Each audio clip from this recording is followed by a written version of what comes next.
All right, on today's episode of the Narrative Monopoly podcast, we have one of the foremost experts on Russia, Mark Galeotti. Mark is just a human tour de force when it comes to everything Russia. He's written probably 15 to 20 books on Russia, and he's spent many, many years inside of Russia. And so this episode is really a primer that I think will be mostly timeless in terms of learning about Russia and just getting the surface level knowledge down. We talk about topical issues as well, including what's going on with Navalny, what is going on the Ukrainian border, and we get a lot into Putin, obviously, but we start with the history of Russia, which he knows very well, and there is also a story about him being shot at by a Chechen hitman. So you're going to want to listen to this one. I think it is probably one of the most dense podcasts I've done so far, but it is incredibly rewarding if you get through all of it. So without further ado, let's press play.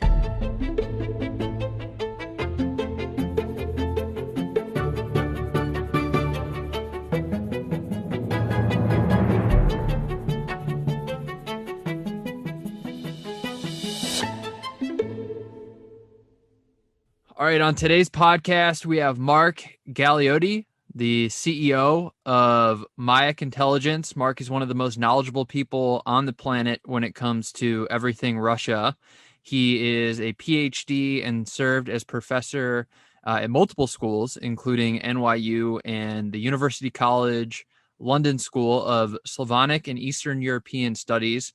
He's the author of more books on Russia alone than the total number of books I've ever read, including recent titles, A Short History of Russia, and We Need to Talk About Putin, How the West Gets Him Wrong, and he's the second Brit to appear on these airwaves.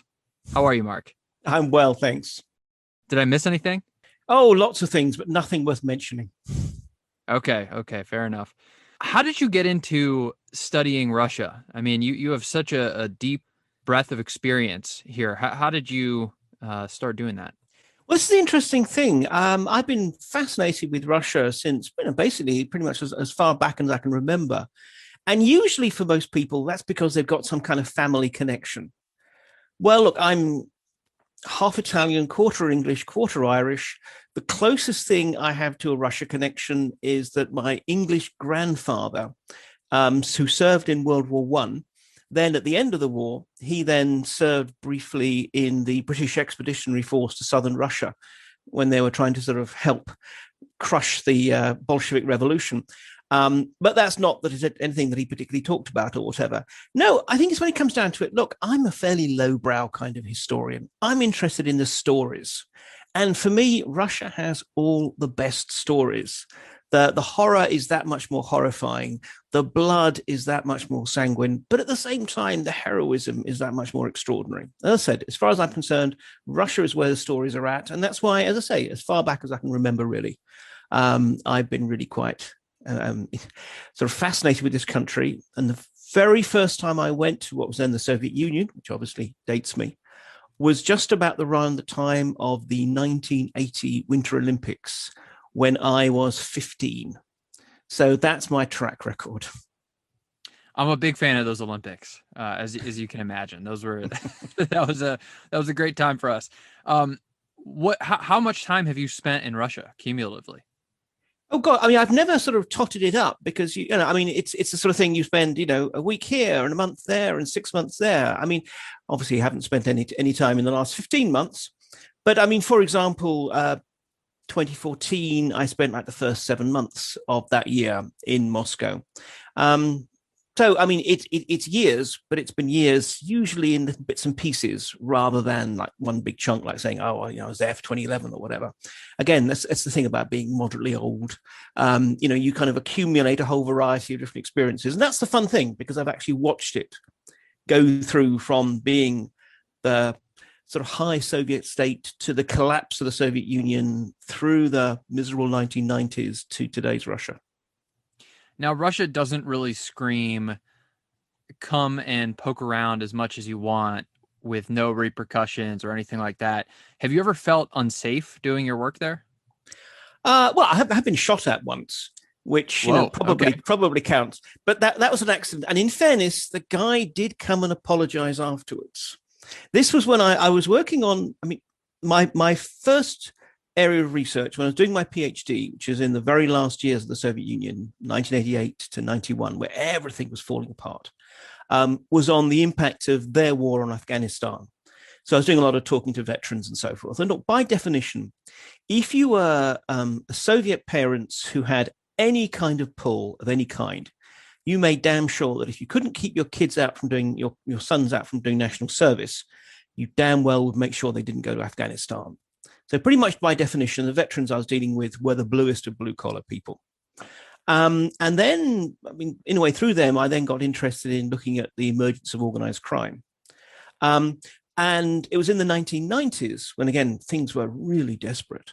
And I was going to one of these huge, soulless kind of apartment block villages on the outskirts of Moscow.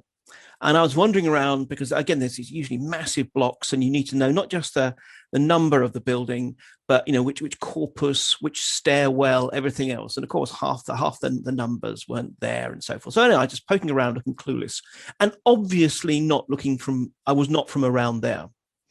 And I was just doing that when suddenly there was this sort of ping as, a bullet bounced off the sort of a wall near me.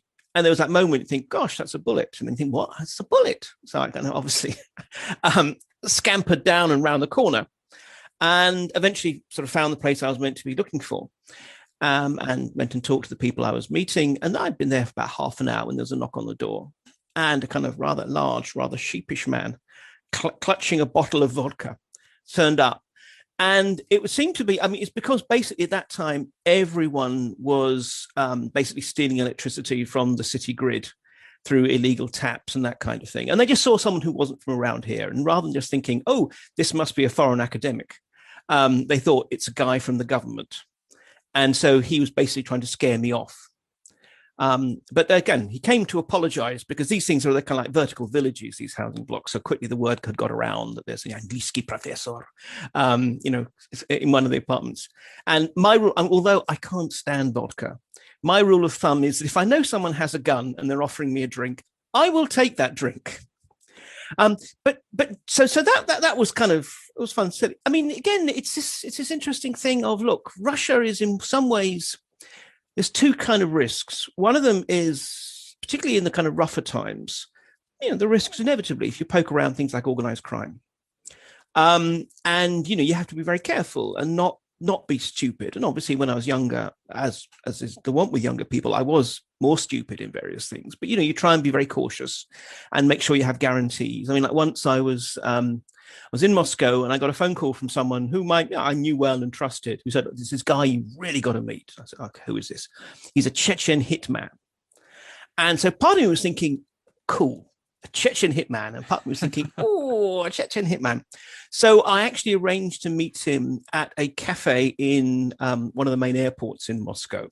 The most public place that you could think of. Most public place. You have to go through metal detectors to get in there. And there's loads of security around. I thought, oh, that's safe. Now, it actually turned out to be that he was, I mean, for a hitman, lovely. He was the nicest hitman you could ever meet. Very, very sort of amiable soul. But still, you take those kind of methods. So sometimes the risk is that. And then there's the risk from the state. Now, because I also work on things like intelligence and security services and that kind of thing.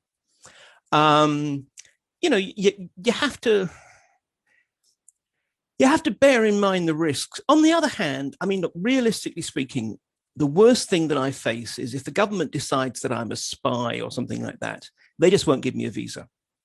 I mean, unless I'm really stupid, if someone came up to me that I didn't know and said, "Oh, here, I have a USB stick of nice stuff you might like to look at," I would not take the USB stick because that looks pretty obviously like a sting. But, the main thing is just to be upfront. The funny thing is that the Russians, they in some ways expect that foreigners, particularly foreigners who are academics or journalists or whatever, are going to be poking around, are going to be trying to find stuff. And that's the game. And they're going to be trying to stop you from finding stuff that they don't want you to see. But they don't seem to have any kind of hard feelings about you trying to do your job. It's just, well, that's what you expect. So, as long as you don't cross the boundaries too much, again, as long as you're not stupid, as long as you don't look as if you're trying to be too sort of sneaky or whatever, they seem to be okay. A few times I've noticed that I'm being followed, for example, in Moscow. But the point is, look, if a proper professional surveillance team, some outside schmo like me should not be able to spot. If I spot them, it's one of two things. It's either they're using me for training, and so these are just kind of rookies, or they want me to see. Because sometimes they do just like just yank your chain just a little bit, just to let you know, we're around, we're onto you. So no, I mean, I think the idea of risk. I mean, there are some places I wouldn't go and some things I wouldn't do, but as long as you're basically sensible, Russia's not a dangerous place. Now we're going to get into their obsession, at least from my point of view, on intelligence. But you mentioned the USB stick. You didn't mean it this way, but there was a story about Russians being able to hack army computers by leaving a USB stick on a base somewhere. Is there truth to that story? Do you know what I'm talking about? Well, yeah, I mean, this is the interesting thing. It's often very difficult because there's so much myth, and often this counter myth is that we put out stories about things that the Russians do, which may or may not be true. I mean, certainly the key thing is always getting access. Now, things with like USB sticks, sometimes, I mean, they're just little enough things that they can just be trying to pick up communications and broadcasts around. The main thing is, obviously, from the Russians' point of view, the holy grail is to actually get plugged in to a computer network. I mean, way back in the late 90s, I spent a year at the British Foreign Office in what's called the Eastern Research Group, working on Russia. And I mean, as was perfectly sensible, my computer then was not linked to the internet at all.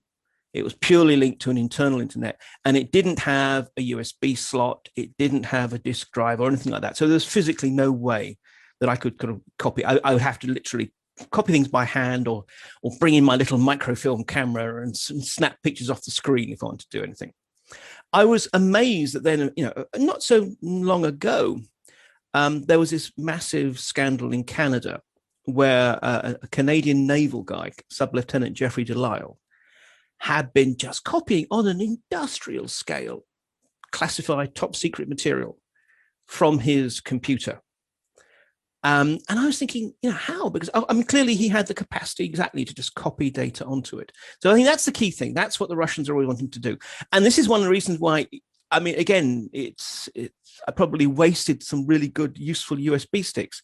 But a few times, like I was at conferences in Russia, let's say, or, other kind of events. And as part of the goodie bag they give you is this little kind of branded USB stick. And you think, no, I don't think I'll be plugging that into my computer. Thank you very much indeed, just in case. You do acquire a certain kind of habitual paranoia when dealing with Russia. I do think it's ingenious that most people expect there's going to be some sort of cyber warfare, Jason Bourne way to access computers. And in reality, it's just tapping into this basic human instinct of curiosity. What's on this USB stick? Oh, is there hidden Bitcoin on it? I don't know. Let's plug it in. Let's find out. Well, it's this usual mix. It's basically it's either curiosity or stupidity or greed. Once you've got those three tapped, pretty much the world is at your feet.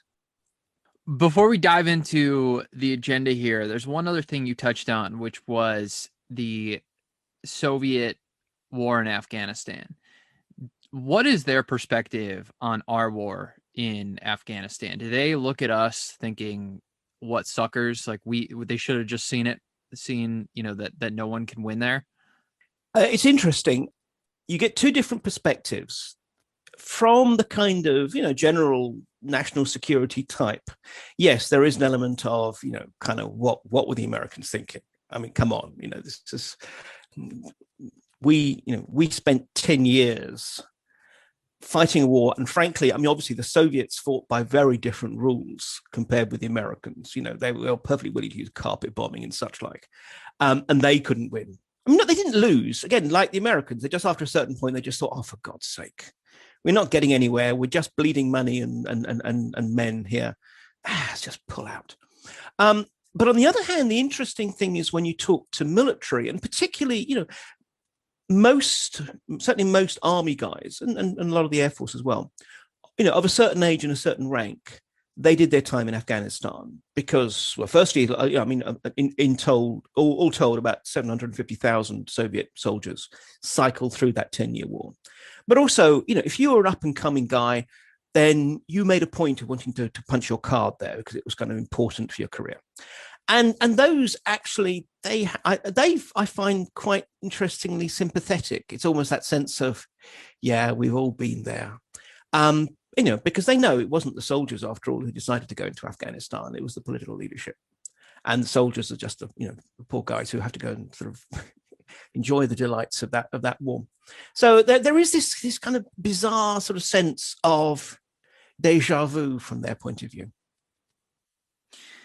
I think in terms of winning or losing, I mean, bin Laden was running the services bureau where, he was basically just a tiny outfit on the outskirts of, I think it was right on the border of Afghanistan and Pakistan, right? And then, the victory, so to speak, for them was that he, used that as propaganda that they actually beat the mighty Soviet army. And then that, because they had all these people coming from across the world, that they could now take on the United States. It's just crazy because that region it's almost like, since the beginning of time, it's been this quagmire. Is there anything that they took from that, the Russians, that they took from that battle that they have applied today?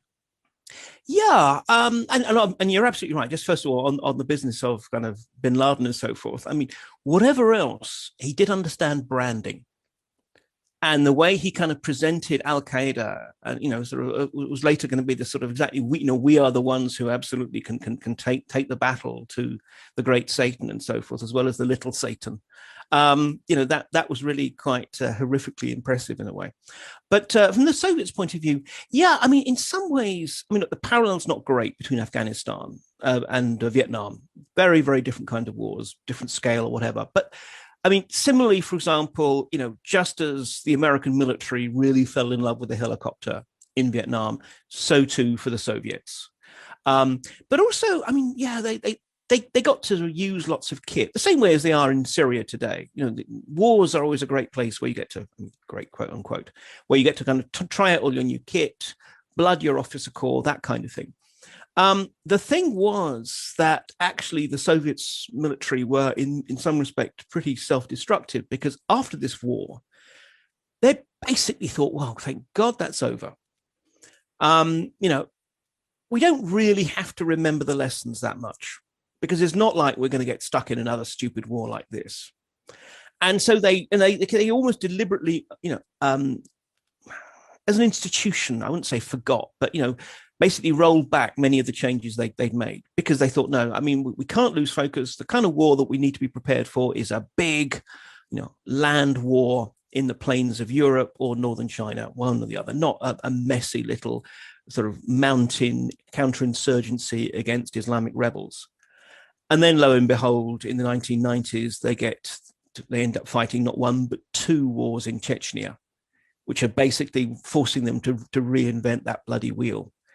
So the lessons were there. I mean, obviously, because they could go back to that experience to learn it, and they certainly learned a lot of the sort of nuts and bolts things about the fact that you can't try and program everything. The old Russian way of war is very much almost like a kind of a chess game. You have one grandmaster, and the last thing you want is your individual pawns to think, oh, I think I'm moved to that square there, because you've got your grand plan. Of course, modern war is not like that. It is precisely scrappy and hard moving, fast moving, and depends often on very, very limited information about what's going on. You have to give initiative to your tactical commanders in the field. And that was not something the Soviets were comfortable with, but they learned it in Afghanistan, and you see that today. So yeah, lessons are always learned. All wars lead to lessons.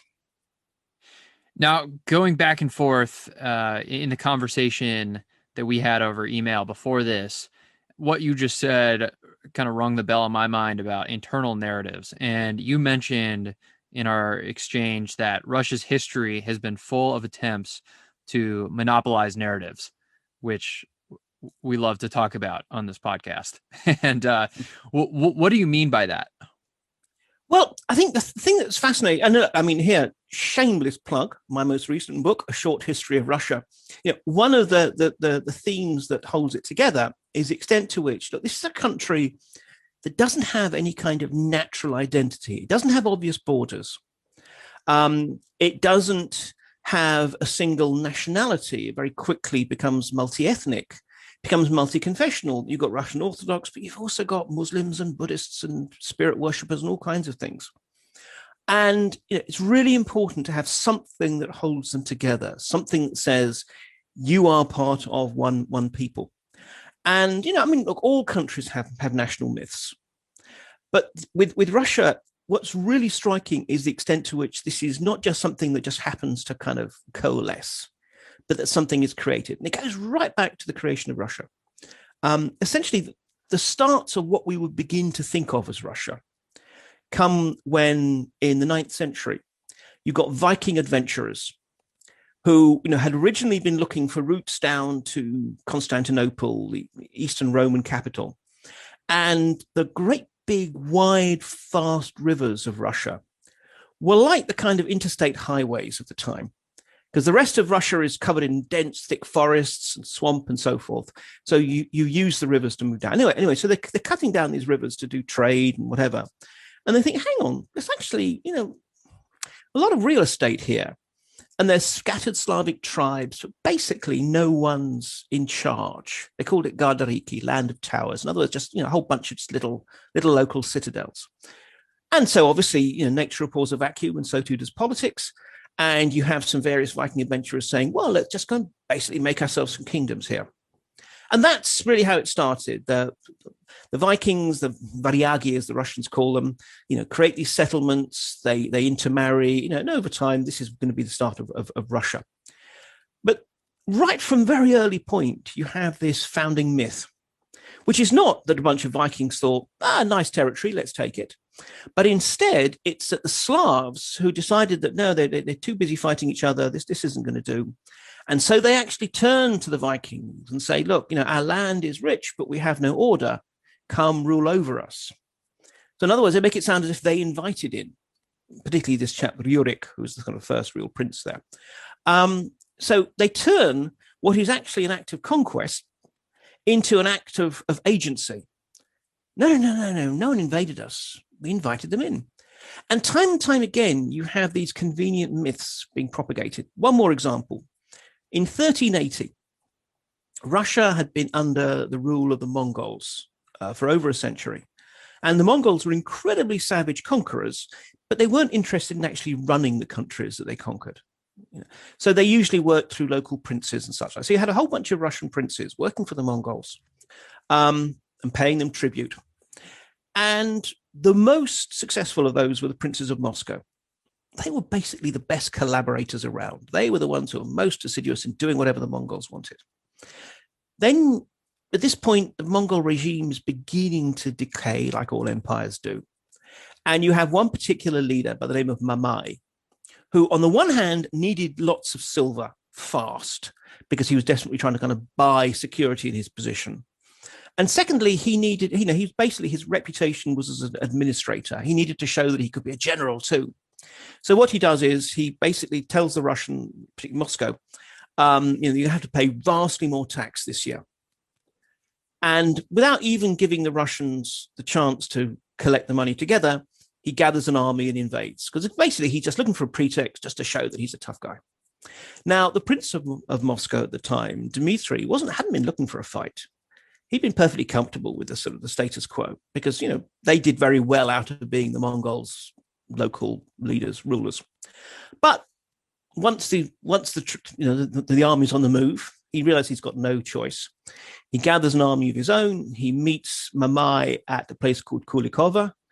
And although Mamai's forces are more numerous, the Russians win in part because Dmitry Donskoy, he acquires his name Donskoy, is more cunning and basically sort of has an ambush that sort of rolls up the Mongol forces' flank.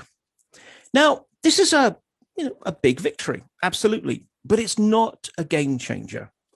2 years later, another Mongol army under control of another Mongol warlord called Toktamish takes Moscow, burns most of it to the ground, forces Dmitry to once again swear allegiance to the Mongols.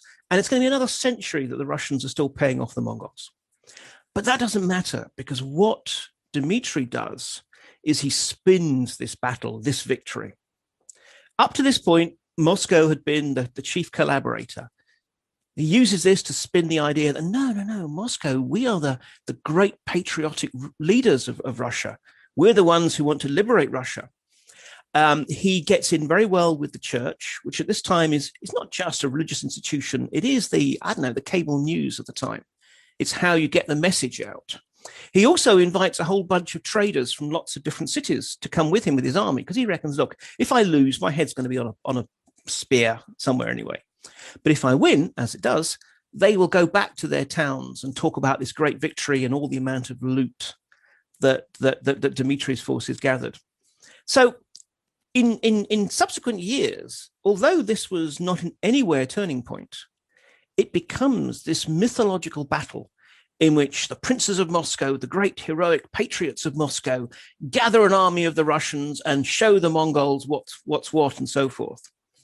Even at that point, we're talking 14th century, they understood spin.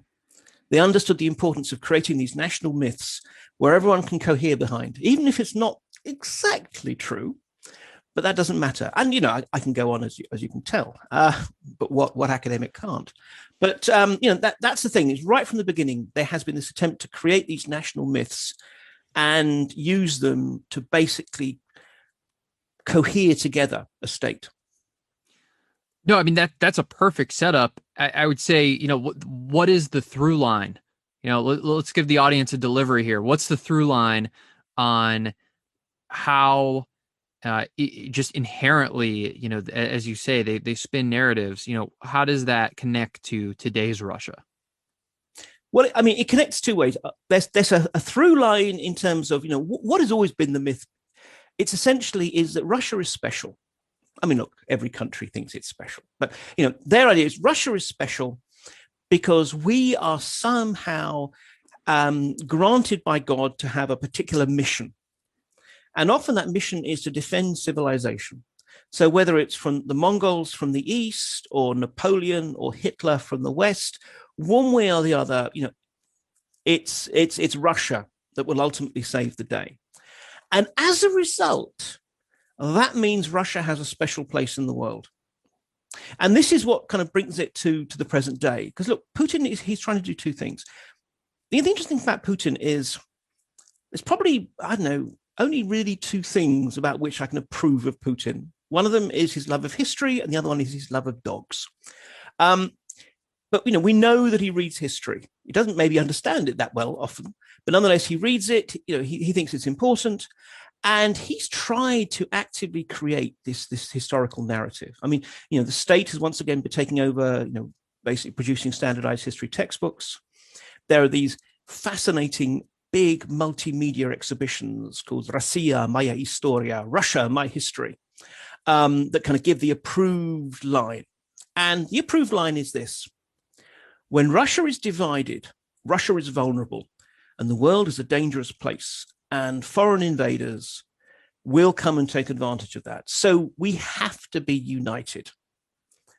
What's more, Russia is on this steady track of precisely being this kind of unique civilization. We're European, but we're not of Europe. We're Asian, but we're not of Asia. We are something special. And Putin has gone back and he's cherry-picked through history. The princes, the czars, and even the Soviet commissars, the generals of different eras, whoever fits this narrative of this kind of constant stream of, in a way, Russia is this kind of beleaguered fortress of good. He kind of brings it all together and tries to sort of push it on his people. Because, look, in the early years of Putin, he came to power in the year 2000. His first decade or so were really successful. And for most Russians, they were great. They were great because he had huge amounts of money sloshing around the system because of high oil and gas prices. So Putin could let his cronies embezzle to their heart's desire. He could spend money on his military and everything else. But there was also huge amounts of money, and this is when ordinary Russians really got to live better than they had at any point in their lives before. And in a way, this is what he offered the Russians. He said, look, I can say it explicitly, but the social contract was, look, you stay out of politics. You let me run the country. And I will guarantee that not only is your life going to be better, but it will continue to get better. It's going to be better next year. Your kids are going to be even better off, etc. And frankly, from the Russian point of view, they said, great, we'll take that. Now, especially since 2014, that's not been the case. Most Russians have seen the quality of life basically plateau or get worse in that time. And so he's tried to sort of replace that social contract with this new one that says, look, yeah, times are hard, but we are an embattled fortress and we are a special people and we need to band together. And so he tries to use history as a way of rationalizing what's happening here and now. It's not really working, but that's not really stopping him because what else has he got, really? That was my question. Do the people of Russia believe what he is selling? Not really. I mean, this is the fascinating thing. I mean, people have a tendency to kind of extrapolate from what happened with Crimea in 2014. There was this little part of Ukraine, the Crimean Peninsula, that was seized by the so-called little green men, these kind of commandos who just suddenly popped up. And at first, no, not Russian. And then, oh, well, actually, yes, maybe they are Russian. Almost bloodless. At most 5 people died. Just basically very, very neat, technically textbook seizure. And every Russian thought that was great because basically until the 1950s, Crimea had been part of Russia. And so pretty much every Russian, including people who hate Putin, thought this was absolutely right. I mean, it was quite funny. As I said, I was living in Moscow at the time, and I was living on an apartment on one of the main ring roads. And I scarcely got any sleep the night when they had this annexation vote, because basically people just driving round and round the city all night, blowing their horns, waving flags, etc. There was this amazing sort of paroxysm of patriotic joy. But as I said, that was because Crimea was almost a unique thing.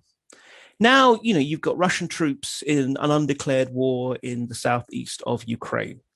You've got Russian troops in combat operations in Syria, Russian mercenaries in Libya, and so forth. And these are all the things which obviously in the West, we think, oh my God, look, Putin's spreading his grasp. Russians themselves, they don't care about this. Quite the opposite. It's not popular at all. When Russians are polled, what really matters to you? The things they say are the things that would matter if any of us were polled. Just to have a decent life, to think your kids are going to be okay, decent healthcare, the idea that you can set up a business without it basically being stolen from under you by corrupt officials, the chance to have some say in how things around you are governed. Things like a great Russia, they are way, way down the list when people are polled. And this fits in with an understanding of how popular Putin is. Because people often look at Putin has these approval ratings that are generally in the 60%. And, any Western leader would happily sell their own grandmother for 60% approval ratings. But the point is, at the same time, Putin has trust ratings, which are around the 30%. Well, is the 60% number real? It is real, but that's because it's different from what we would imagine. I mean, as I said, you've got maybe like 32% saying they trust Putin, and maybe 65% saying they approve of him. Now, on the surface, that means you've got about 30% of Russians who approve of Putin but don't trust him, which sounds a bit weird. I mean, unless you actually think that being a duplicitous so-and-so is a good thing in the leader. But the reason for that is, look, there is no opposition. There is no real kind of, there's this opposition figure, Alexei Navalny, who's currently sort of languishing in prison. But, there is no real political competition. So when Russians are asked, do you approve of Putin? Putin has almost become a kind of symbol for the country. He's an icon, an avatar of the country. It's almost being patriotic to say yes. But Putin as an actual political leader, that's the one that is probably best represented by his trust rating. So that, really only about 30-something% of Russians really think Putin's doing a good job and he's heading them in the right direction. But when there's no real opposition, there are opposition parties, but they're fake opposition parties, really. Why even dream that you can have anyone else? Now, I want to get into both two recent topics that you just touched on, which are the military buildup outside of Ukraine and then the opposition leader Navalny. But before we do that, I want to close this segment on how much of the Bolshevik Revolution is seen in today's Russia. Like, what impact from what line can you draw from there to today's Russia, and specifically within the context of the narratives? Well, here's the interesting thing. I mean, from Putin's point of view, he frankly would rather skip over that minor detail. What Putin's really about is this idea of central, tough state power.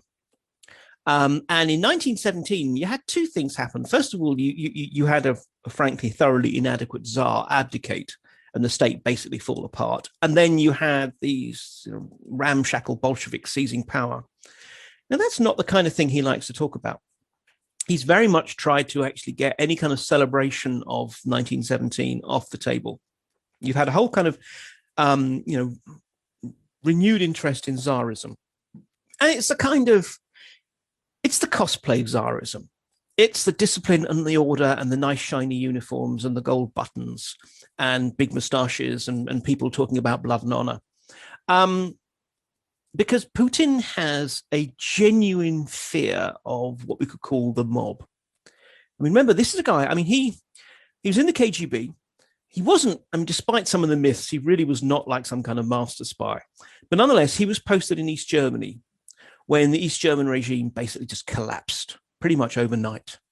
And the KGB compound that he was in was actually besieged by a mob. And, he was clearly terrified about that. And then, he was pulled back to Soviet Union in the last sort of months of that.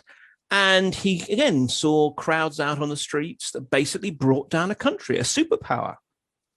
And I think this is it. He's now left with this concern. As far as he's concerned, revolutions are bad things because they bring disorder and they bring down great powers and so forth.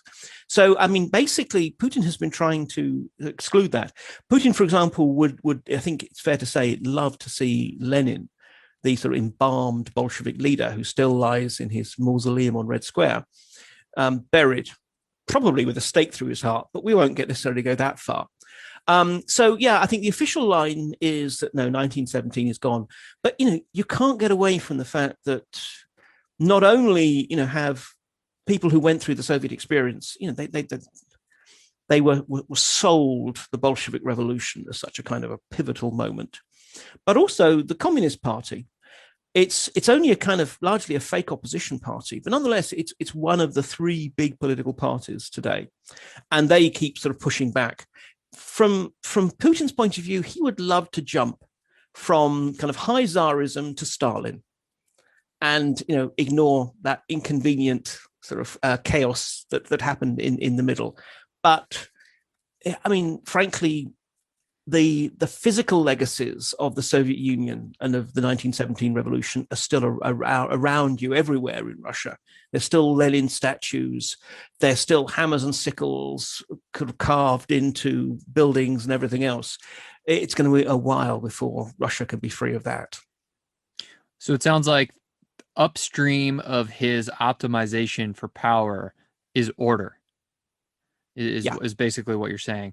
Now, you mentioned the three parties. So I'm not familiar with the three parties. I assume that this could be the bridge that we walk over to talk about what's happening with the opposition leader, Navalny. Why don't you give us a brief introduction to the three parties and, talk about what's going on with Navalny, who I believe just ended his 3-week hunger strike in prison. Quite, though. We saw him giving evidence at a a hearing today, and he's still looking very gaunt. But yeah, I mean, the funny thing about Russia is, look, on the surface, the political system looks very much like, that of most Western democracies. You've got a two-chamber legislature, State Duma and the Federation Council, which is like the Senate.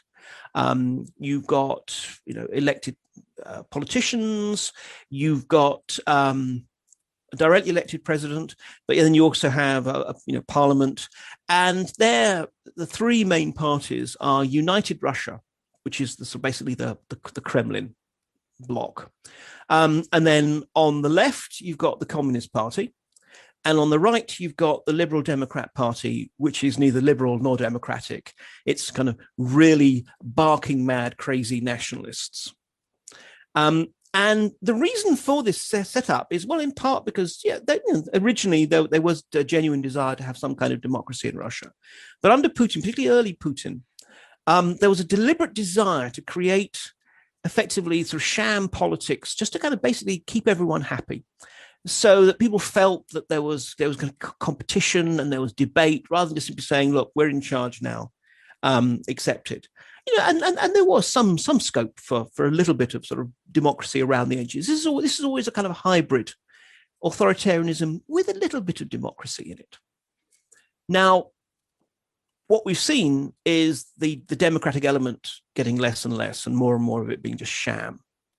And in a way, that truly culminated. Is it sham only at the highest level, the presidency, or local politics are still democratic? That's a really good question. It's not really democratic at a local level, but it's a bit more democratic. I mean, the point is, look, this is a government that can basically rig any vote it wants. It can just announce, whatever result. On the other hand, they're smart enough to realize that if you rig really, really obviously, then that's going to create a backlash. So in a way, they kind of sort of try and manipulate the result only as far as they need to.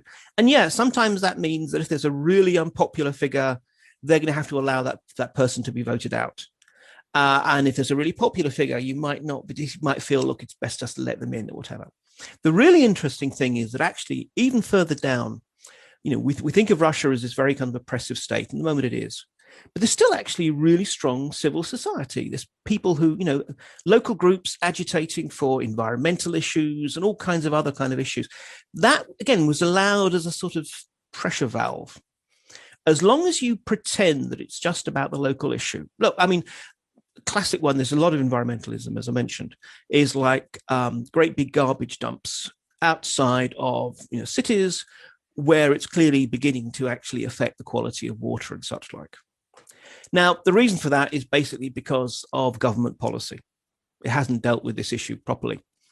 But as long as you don't actually say this is about the government, as long as you just simply say, oh, it's just about this garbage dump and think of our kiddies and whatever, then that's okay. So you can still express your opinion as long as it doesn't become sort of against the government. So again, this is what I mean about it being a hybrid regime. It's not just simply everything comes down from the top. They're smart enough to realize that a lot of it is actually about allowing people just enough say to keep them happy while you control what really matters. So where does Navalny fit into this? And Navalny, to give a brief background, so he's the opposition leader. I believe it was last year where he was poisoned with nerve gas on a plane. Not exactly the place you want to get poisoned with nerve gas. And now he is in prison, and he's going through he's on a hunger strike. What is his role in the Russian political system? And is there any missing background that we need to know, and where does he fit in? Yeah, I mean, he's a really fascinating character. He's been around on the political scene for more than a decade. I mean, his really big thing. I mean, he's a lawyer by trade and training, and he got increasingly bothered and annoyed at the corruption of the system. I mean, it's been corruption, or the fight against corruption was the center of his kind of political consciousness.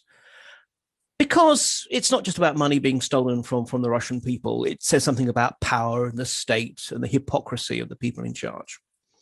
And this became the heart of his political movement. And again, it says something about this regime. For a long time, they allowed him to operate and organize, but only up to a point. I mean, he was still being forcibly repressed. His brother ended up being sort of thrown into prison on very, very dubious charges, again, to put pressure on him.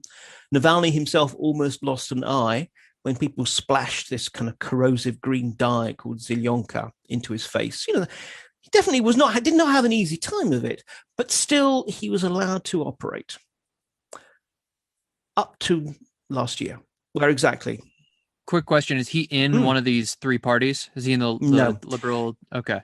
None of these. I mean, in some ways, he has some support from inside the Communist Party, but no, he was definitely outside. Because look, these are definitely parties whose leaders are bought and paid for by the Kremlin. So, you know, he had this separate non-systemic movement. He kept trying to set up his own political party, and each time the Kremlin found reasons to invalidate it and not allow him to do so. They were definitely trying to keep him on the outside, but he persevered. And, you know, he understood the virtues of the new media. I mean, because he's very charismatic, very, very sort of smooth talking. And what would happen is he would put together these really well-researched and very watchable video exposés of corruption. And they would do things like, I mean, obviously on one level, it was good investigative journalism, really. They would go and look at kind of company accounts and show, you know, who actually owns what. And then they do a lot of kind of fun stuff like send drones over the huge estates of Russians who, you know, they have an official salary of $20,000, but somehow they have this 18-bedroom mansion with its own pool and helipad. And, you know, he would highlight all this. And this became, you know, his main way of reaching out to the Russian people. And a lot of people watch them. The Russians are very, very online, very connected. I mean, actually, Russians have the same amount of internet use as Americans, for example. You know, so this became a really powerful thing that the Kremlin couldn't really control. And so, you know, he used that as a basis to build up his movement. And then he hit on a bright idea, which is he called smart voting, which is, look, the Kremlin has always benefited from, you know, having these sort of three fake parties and some other smaller fake parties as well. That always splits the anti-Kremlin vote. So United Russia doesn't have to win a majority. It just has to win more votes than any of the other parties. And so what Navalny said, well, I'll tell you what, we will tell all our supporters, we'll work out which of the which of the opposition parties is most likely to get a big vote in each constituency. And it doesn't matter if they're communists or liberal Democrats or someone else. And we will try and get everyone to vote for that person. So the important thing is just basically whoever is going to unseat United Russia. And that actually quite scared the Kremlin, because they're aware of just how much people are fed up. Wait, so is United Russia his group? No, United Russia is the Kremlin's party. Okay, so Kremlin's basically, party. It's, you know, whoever's going to beat the Kremlin's party. Sorry, you get, you know, like all specialists, I tend to assume that, you know, everyone knows this stuff. So no, it's I like learning the lingo. Stop me as and when I kind of throw in jargon or whatever. And this really worried the Kremlin, because the key thing is what's been building up in Russia is this kind of incoherent, I mean, I call it the coalition of the fed up. You know, basically just there's a lot of people who just are unhappy. They feel that they've been messed around. They feel that the Kremlin has abandoned its old social contract. And specifically what they're unhappy with varies dramatically. For some, it's my salary is not enough. For some, it's my schools, you know, my kid's school should be renovated or whatever. And often they have very different answers to what they think should be done. There is no like common platform. But Navalny, what he was really good at is actually more or less saying, look, actually, corruption is the single common denominator. It's corruption that means there isn't the money to fix your kid's school. It's corruption that is why the economy is faltering, and that means your quality of life isn't that great. It's corruption that means that you can't actually genuinely elect a mayor or a governor who actually represents your views. So, you know, he presented corruption as the sort of the single unifying force. And and the fight against corruption was really how to change the system. And the thing is, why that's so powerful is precisely because every Russian, doesn't matter if they're a university professor or a bus driver, has had their experiences of corruption, shakedowns from the police or whatever else. And as people were getting unhappy, the Kremlin was getting worried, and also I think there's been a shift. Putin himself is 68. He's been in power for more than 20 years. Like most authoritarian leaders, over time, they basically become, frankly, caricatures of themselves. They get surrounded more and more by just yes men, people who just echo back what he wants to hear. I think he himself has got more and more, believes his own propaganda, paranoid, disconnected from the realities of the world. I don't want to say he's insane. I think he's perfectly sane. But the point is, no one around him is telling him what's really going on. And I think last year, there was this crucial point when they decided that, firstly, Navalny was just too dangerous to be allowed to continue because there's parliamentary elections coming up this September. But secondly, I think they believed the mythology that said Navalny was some kind of Western instrument, that he was part of a Western campaign of subversion. And that's when they decided, okay, no more tolerance. Now we're actually going to get you. And yeah, I mean, well, they put this nerve agent in his underpants, actually. Because the idea then it would actually affect him while he was on the plane. And then they thought that by the time, hours later, the plane arrived in Moscow, he'd already be dead. And the interesting thing was, I mean, he was saved by ordinary Russians just doing their job. The pilot who thought, hang on, we have a medical emergency, I'm just going to divert to the nearest airport. And the local paramedics on the runway when they landed, who thought, this looks like an organophosphate poisoning. We'll give him atropine. And that kept him alive until he was at the hospital. If either of those things hadn't happened, he wouldn't have survived. But there you go, he did. It's kind of wild that they wouldn't have the foresight to have the fix in with the pilot. You'd think that they'd think that one through. It's like, this is a scenario that may play out. We probably need to get to the pilot, so he can't get medical attention. But that just strikes me as, well, if they can't think something through that simple, this whole myth around any event that they are supposedly orchestrating on the world stage, it makes me think twice, because I think a lot of that is just mythologizing what the great Putin riding the bear with the machine gun, shirtless. Now, can I actually just pick up on that? Yeah, that you're absolutely spot on. And again, because there is this myth about the Russian capabilities, and we've more or less built them up to be like kind of the bad guys from a Bond movie.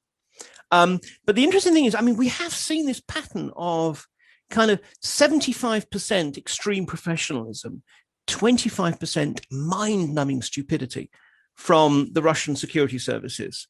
It's not just about Navalny. I mean, when, for example, they also use the same nerve agent Novichok to try and poison a sort of a former Russian military intelligence officer who'd become a British spy in Salisbury in 2018 by spraying it on his door handle and so forth. They didn't kill Skripal or his daughter, but they did kill some poor innocent separately. And then we've just got this news at the moment, which is causing a huge diplomatic rift between the Czech Republic and Russia, that in 2014, they blew up some munition stocks, which were going to be sent to Ukraine. But even then, not only did they let themselves be identified, even one guy actually sort of basically put a selfie on social media of himself. Hi, this is me in Prague.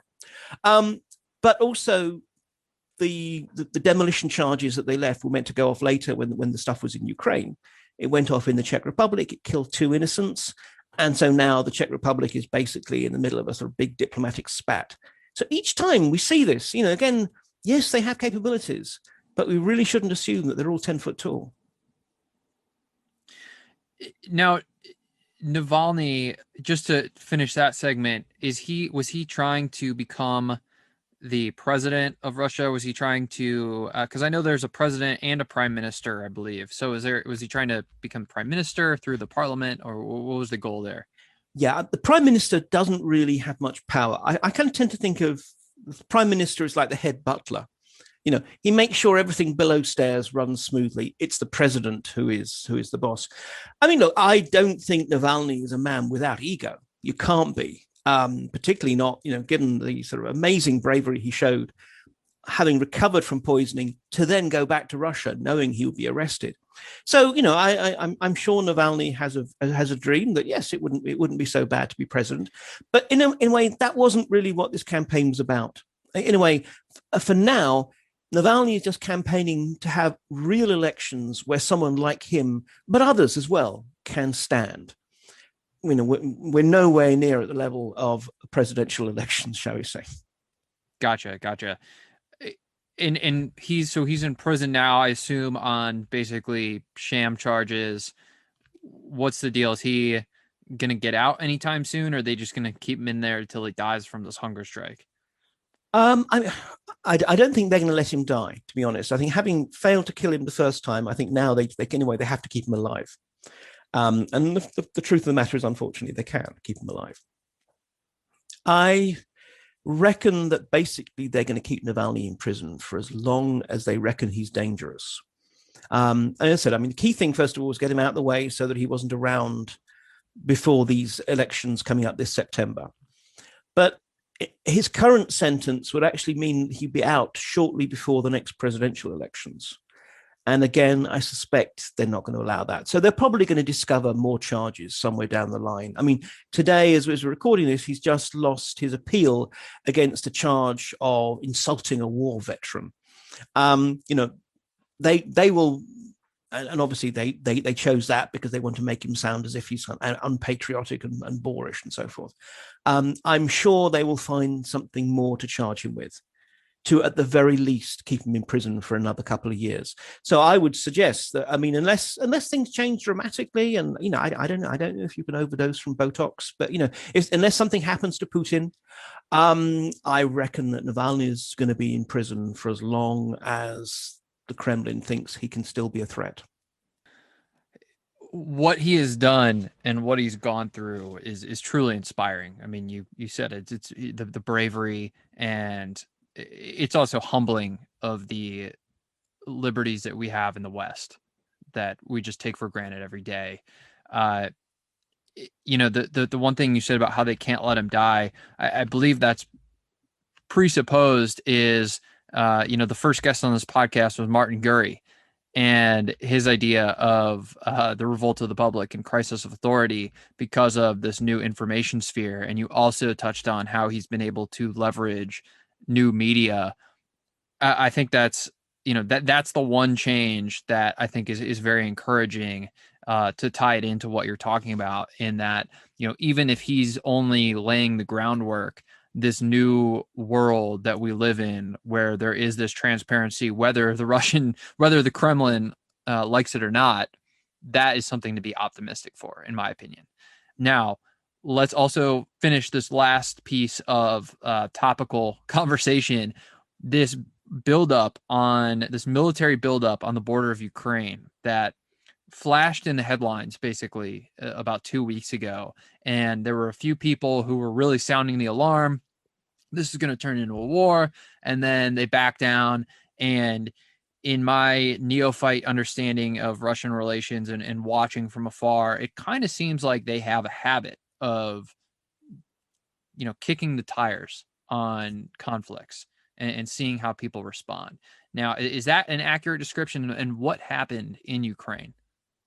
Yeah, you're absolutely right that particularly when they're not particularly comfortable with the status quo, every now and then they have a little test. And also, there was a new administration in the White House, which also deserves to have its tires kicked a little, just to see how it would respond.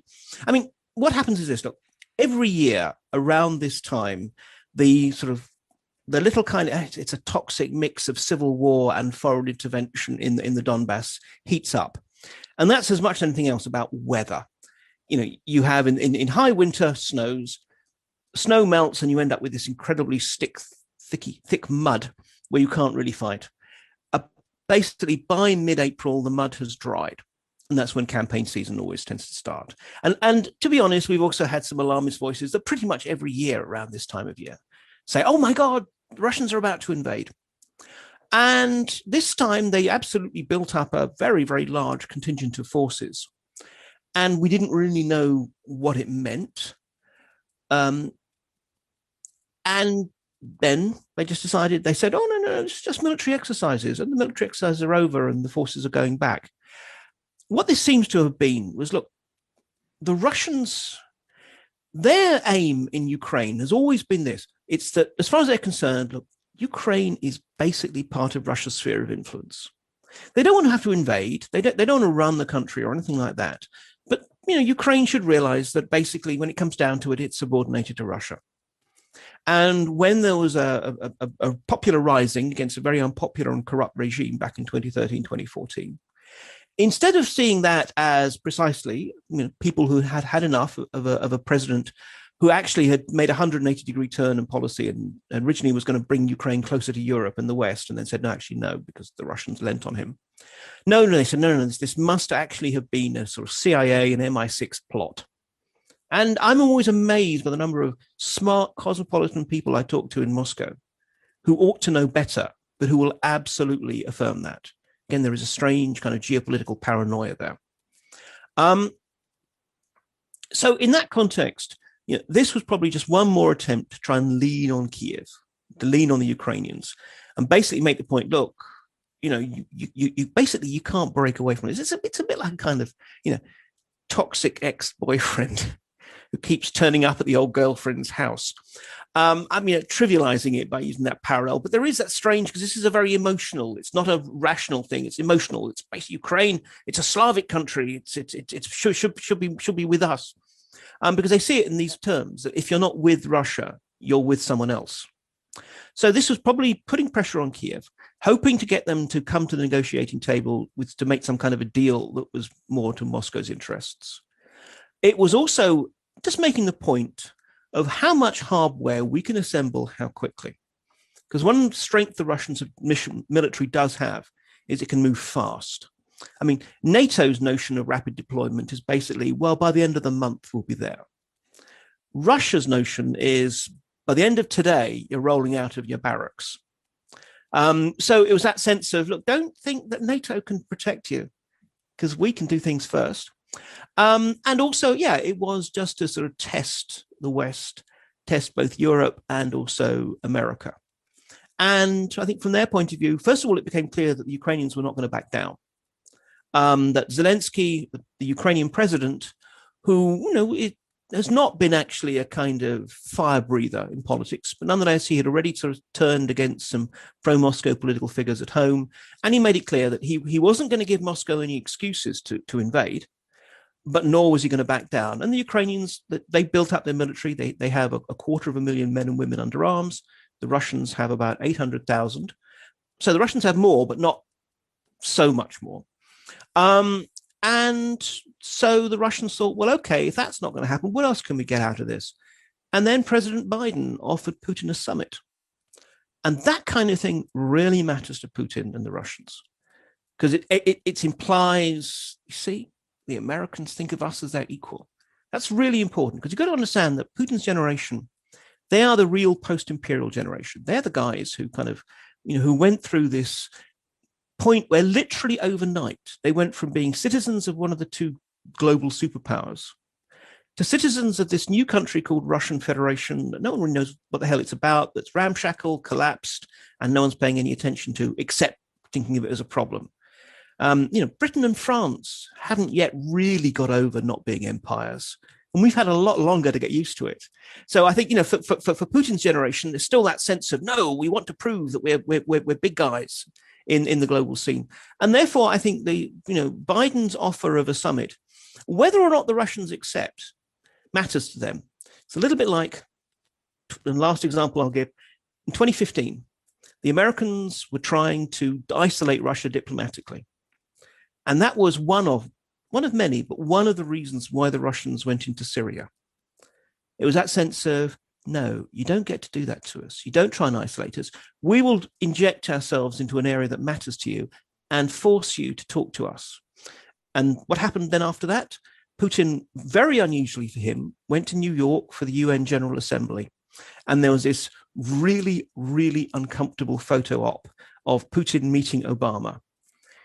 Clearly, Obama did not want to be there. But from the Russian point of view, that was almost the whole point. He didn't want to be there, but he still had to meet Putin. So often, I think from the Russian point of view, I think they decided, okay, a summit with Biden, or at least the offer of a summit with Biden, that's enough for us to think that we've earned, that we've won something. We can now pull back. A lot of the Russian sort of diplomatic, particularly the more kind of saber rattling diplomatic stuff, is precisely about posturing. They know that they can't. They're not the Soviet Union. They don't have. They're not a military superpower. They're not a superpower in any real terms these days. But by acting as if they are this aggressive, confident threat, they know that they can probably get something out of other countries. Now, your recent book on Putin was the subtitle is What the West Gets Wrong About Putin. I think that there is an overarching narrative that he is hell-bent on world domination, and it's just a matter of time until he takes on the Baltic states or his neighboring states, and as well as America. Now, what I'm hearing from you is counter to that is really what he and perhaps the rest of the Russian elite are looking for is legitimacy and just a return to the idea that they are a superpower, but not necessarily a superpower, or not necessarily someone, or rather a country that is looking to expand their empire, and they've become content with what they have right now, under the guise of those are the realities. Is that accurate? Yeah, I mean, I think what you talk about, this point about legitimacy is really important, and it's about status as much as anything else. Absolutely. I mean, and I'm not in any way trying to whitewash the guy, but I don't believe for a minute that Putin has kind of wider territorial ambitions. He's never inclined towards that or whatever. But he does feel that Russia has some kind of, as I mentioned right at the beginning, his innate right to be treated as a great power. And the thing is that what he thinks of as a great power is very, well, frankly, it's very 19th century. It means a sphere of influence, other countries that are subordinated to you.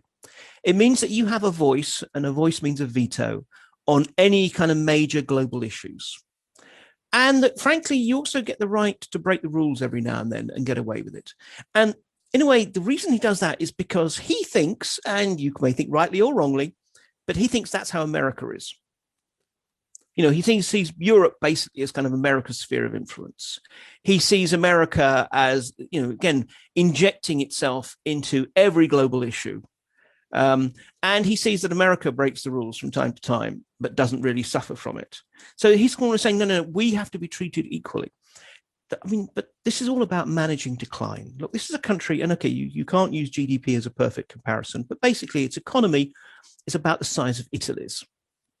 Its military has indeed been modernized really quite effectively, but still, European NATO, without America and without Canada, still has more troops than the Russians do. And the Russians have to keep troops along the Chinese border and in the North Caucasus and all kind of other areas. There is some amazing human capital in Russia, some very imaginative, smart people with all kinds of interesting ideas. But still, this is an economy which is too dependent on oil and gas, and oil and gas are increasingly going to be yesterday's fuels.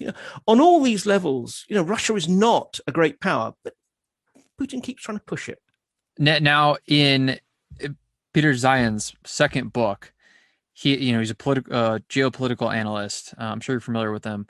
I'm going to oversimplify and probably butcher this a little bit, so I apologize, Peter, if I do. But I think the overarching argument he makes is that Russia may want to become aggressive and launch into what he calls a twilight war. And the two things that he really harps on are the decline in their demographics, so they're losing people faster than they can replace them. And then the thing that you just touched on, which I would love to get into, is the decline of the world's dependence on oil and their the Russian economy's dependence on oil. Those two things are in conflict. I mean, just the new technology of fracking, and then also the advances in technology of actually being able to store and ship natural gas, turning it into LNG. Those are things that are obviously not good for Russia. Do you put any stock into them needing to become more aggressive and perhaps launching a twilight war or anything like that? And then the role of perhaps a permanent decline in the need for oil across the world. Yeah, I mean, this is definitely something that the Russians themselves are absolutely kind of aware of. I think why I am more optimistic, and I don't think that the Russians will launch into that, several reasons. One is that, firstly, in terms of demographics is not quite destiny these days. Actually, if you look at what's happening, I mean, the Russians, particularly Putin, is very keen on this. He's put a lot of effort into, encouragement, extra payments if you have more kids and all that kind of thing. And perhaps most importantly of all, measures to address lifespan and life chances for adults and children. Secondly, there is the scope for quite substantial migration. I mean, people think, oh, no one wants to move to Russia. Well, maybe not many Germans do, but actually, if you're an Uzbek or a Tajik, well, Moscow is the promised land for you. So, I mean, I think that there are ways around the demographic issue, and yes, it will have a certain impact. But frankly, most Western countries, to a greater or less extent, face similar challenges. I mean, this is it. Just basically, prosperity tends to mean declining birth rates. As regards the economic issue, the thing is, though, that nowadays economies aren't really based on what natural resources you control. The days when it was about acreages of farmland or coal mines or whatever, they're long since gone. I mean, actually, what's going to sort of pull you out? It's technological innovation, it's investment capital, and you can't conquer those. If all of a sudden a bunch of Soviet Spetsnaz special forces took the city of London, it's not as though they'd actually find any money in it, because money nowadays is really just a collection of ones and noughts pinging around virtually the sort of the global financial space. And likewise, you couldn't just think, well, we'll launch sort of a naval assault on Silicon Valley and suddenly we'll have high tech. It doesn't work that way. And I think that and the Russians are realistic enough to realize that. I think the problem for Russia is this is a long-term issue. There are three big long-term issues facing Russia. There's the issue of precisely the overdependence on oil and gas, which we shouldn't overplay. I mean, they have done some diversification, but still, they're overdependent on that. Secondly, it's the question of climate change, particularly when you have whole cities along your northern coastline, which are basically built on permafrost. And as those melt, some of those cities are going to start just sinking. And they're not as pretty as Venice. And thirdly, China.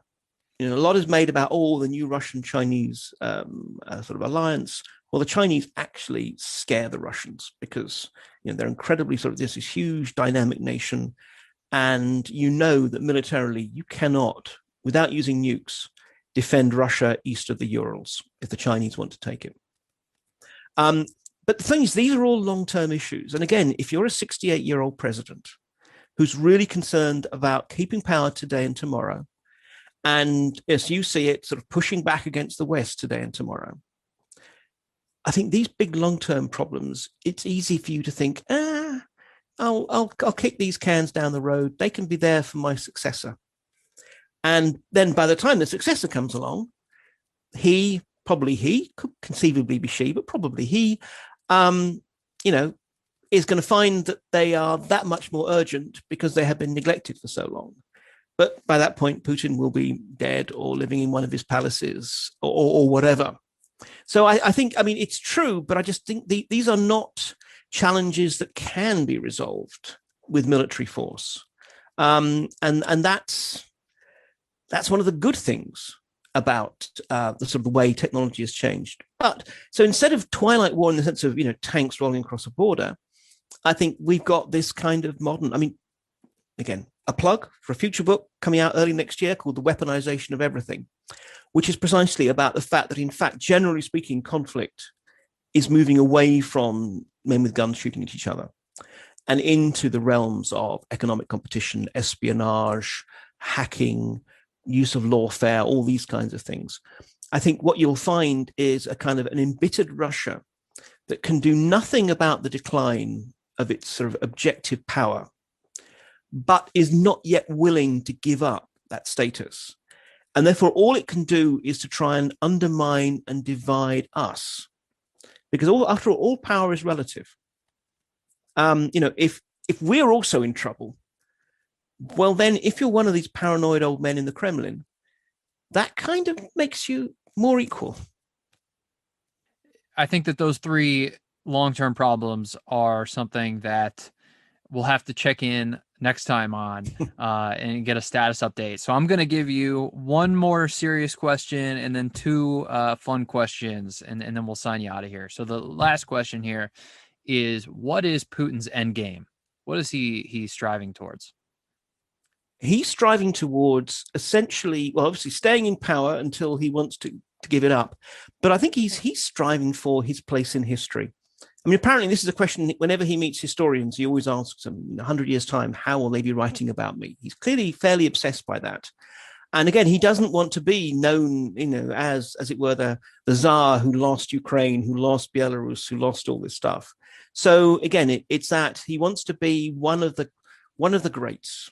Vladimir the Great has already been taken. He can be Vladimir the Great too, who brought back the Russian state. I think that's his end game. And it doesn't have an obvious thing. It's not like, well, it's all about taking that place or defeating that country. It's whatever he feels he can spin for his legacy. So perhaps legitimacy. Yeah, absolutely. For the Russian I mean, this state. is it. If the Russian state was regarded as legitimate, if we said, yeah, fine, it was okay what you did in Crimea or whatever, he'd be very happy. Gotcha. Okay. Two quick questions here. One, have you ever wished something like that effect, that you were born perhaps, 40 years earlier and perhaps you were a Cold War spy? Has that ever crossed your mind?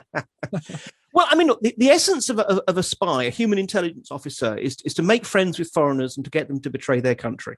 That's basically what it comes down to, which is why it's a little bit sad that the Brits are quite good at it. So, I think it would have been interesting, but quite frankly, I cannot conceive of living without the internet, which makes me a rather sad figure. So it would have been fun, but I'm fine where I am. Thank you. Okay. Good to know. All right, last question here. So you brought up the 1980 Olympics. I'm a hockey fan. There is a rumor in NHL circles that the stars from Russia in the NHL, Ovechkin, Malkin, that Putin basically hooked them up with a black card, a credit card basically with no limit, that's just connected to the Kremlin, and they can just have their way with it as long as they make the motherland proud. Is there any truth to that? Have you heard this? I've heard it. Look, in the modern world, we've seen the truth in the old Hell's Angel adage, which is that two can keep a secret if one of them is dead. Everything leaks. We've had the identities of Russian spies being leaked by organizations like Bellingcat. If there was such a black credit card being issued, apart from the fact that I'd like one myself, thank you very much, I'm sure by now we would have had printouts of quite what they were spent on. And I don't get the sense that most professional hockey players need the cash that much. Yeah, probably not. But okay, well, great. Well, I'm going to link to, your books and your Twitter and everything else that we can find about you in the show notes. But where can people find you right now online when they're finishing up? Best thing to go for is In Moscow Shadows, which is my blog and also the name of my own podcast. So if you go to In Moscow Shadows, you should be able to find links to everything else. Okay. And then a Twitter handle? Just Mark Galeotti. I'm very boring that way. Well, the conversation wasn't boring. So thanks, Mark. I really appreciate it. It's been a great fun. And there you have it. That is the Narrative Monopoly podcast on Russia. I hope that you enjoyed it. I hope that you also may have noticed that we did not touch on any of the trite narratives towards Russia and really went deep. That is the point of the Narrative Monopoly podcast. So I think that this was a home run on that front. So you heard where to go get Mark on the internet. You know that you should go order his books, A Short History of Russia, and we will see you next week.